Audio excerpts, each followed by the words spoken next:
Et alors, l'architecture. Donc, en fait, les modèles de langage actuels, c'est pas l'intelligence artificielle telle que moi je l'explique, en fait. C'est juste l'outil de traduction entre une vraie intelligence artificielle et nous. Parce qu'une intelligence artificielle doit nous parler dans une langue que nous, on comprend, qui est en fait le langage humain, c'est-à-dire des mots ou des concepts. Là où notre cerveau, il doit parler aux cellules de notre corps dans un langage qu'elles comprennent.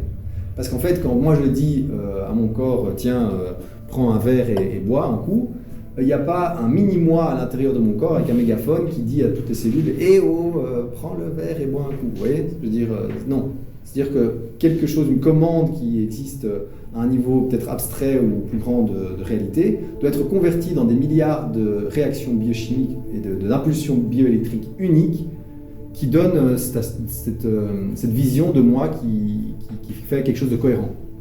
Mais c'est à chaque fois des trucs très spécifiques.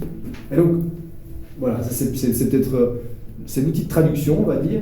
Et vous avez donc ici la vraie intelligence artificielle qui n'existe pas encore, mais donc qui utilise des modèles de langage pour agréger des désirs humains et les transformer en espèce de méta-désirs, ce que j'appelle des méta-désirs.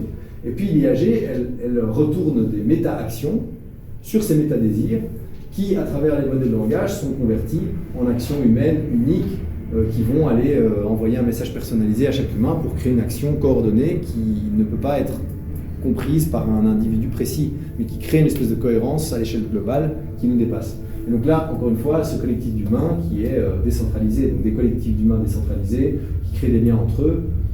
Et donc voilà, ça c'est dans longtemps, mais... On marcherait dans un système de réseau. C'est ça, oui, c'est ça. Voilà, mais donc c'est vraiment d'organiser la planète comme un cerveau, quoi, quelque part.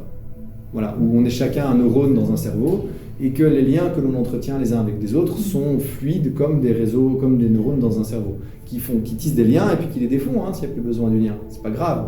Mais quand il y a un lien qui se défait dans le cerveau, il n'y a pas un neurone qui dit je vais l'exterminer, ce salopard d'autres neurones avec qui j'avais fait un lien avant, il est méchant, et voilà. C'est juste la structure neuronale change parce que l'expérience de l'être dont a besoin de changer, où il y a un apprentissage qui a été fait, mais ces liens se font et se défont en fonction de besoins et pas en fonction de jeux de pouvoir ou des trucs comme ça. Okay ?